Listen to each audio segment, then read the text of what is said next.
And welcome to the mathleague YouTube channel. The following video was recorded by one of our staff members. Oh, hello there. Last time you saw me talk about this 5-digit little game, and yeah, I think you know the drill by now. Green means the right digit in the right place, yellow means the digit is in the number but not in the right spot, and gray means the digit is not in the number.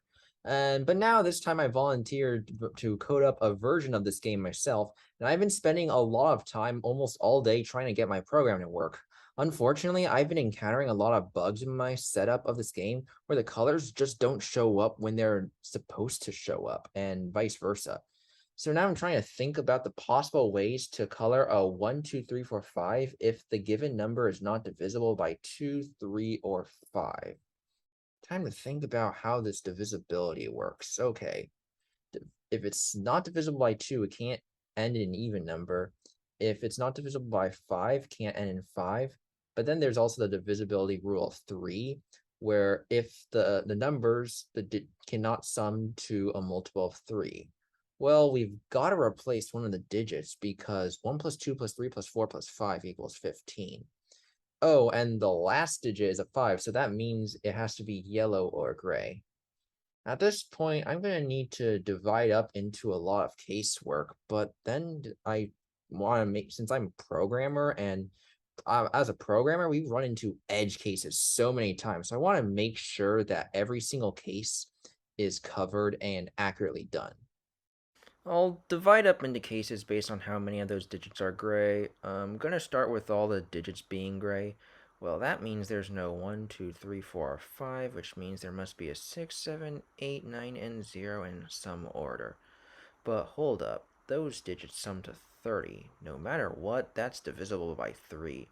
So that means we can't have all the digits be gray. And then now for the case where 4 digits are gray, we'll have to replace 4 digits with 4 other digits. But there's some freedom in what the 4 digits are, and based on what's not chosen, I think I could guarantee something that doesn't sum to a multiple of 3. This leaves having to worry about moving the 5. I know that if we don't care about restrictions, there are 5 ways to mark 4 digits as gray by picking the non-gray digit, and 2 ways to color the remaining digit, but then we need to subtract 1 to account for the case where the units digit is green. That means there are 9 possibilities in that case. At this point, the rest of these cases are going to work similarly. Choosing gray digits, coloring remaining digits from 2 color options, subtracting cases that involve a green units digits. So for 3 gray digits, 5 choose 3 times 4, or 40 ways to color the digits without restrictions, minus 4 choose 3 times 2, or 8 unwanted ways that result in a unit of digits of green, for 32 possibilities. And then for 2 gray digits, 5 choose 2 times 8 for a total, minus 4 choose 2 times 4 for unwanted, resulting in 80 minus 24, or 56 possibilities. Then for 1 gray digit, it's gonna, wait, only 1 gray and only 1 yellow would result in some forced swapping, where what was originally yellow would end up being in the gray position. I really need to be on guard with those edge cases and need to stay awake for them. I might do subcases for this one, just to be careful. If the units is gray, then I can do 16 ways to color the remaining digits, but if exactly 1 yellow is even, then that forced swap will result in the units digit even, divisibility by 2. I've got to be mindful of that edge case to avoid. Well, there's 2 of them for the 2 even digits, but having 2 or more yellows could be resolved by swapping amongst the yellow digits, so I'm good for the rest.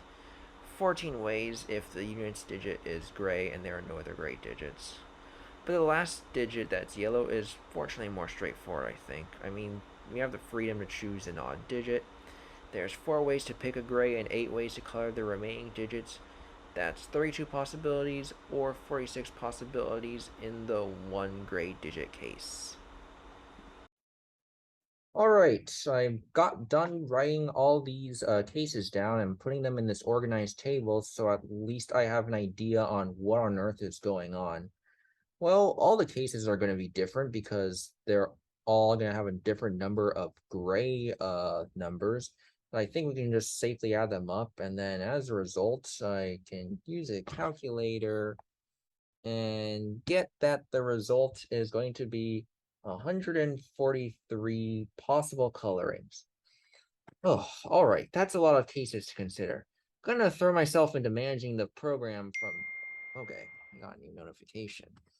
What's this?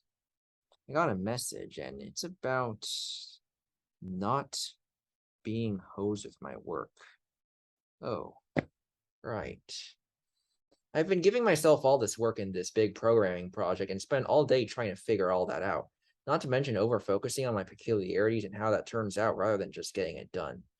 No wonder I'm starting to feel more and more tired. Maybe I should rethink my approach. I should definitely start getting some rest and learning how to lighten my road. In fact, it's getting late in the day, so I think I might want to put this on hold and then continue on like sometime later when I get better energy for this. Maybe get some help along the way. Hi, everybody. This is Tim. Hope you're enjoying our videos. If so, you know what to do. Like, subscribe, turn on notifications, all that sort of thing.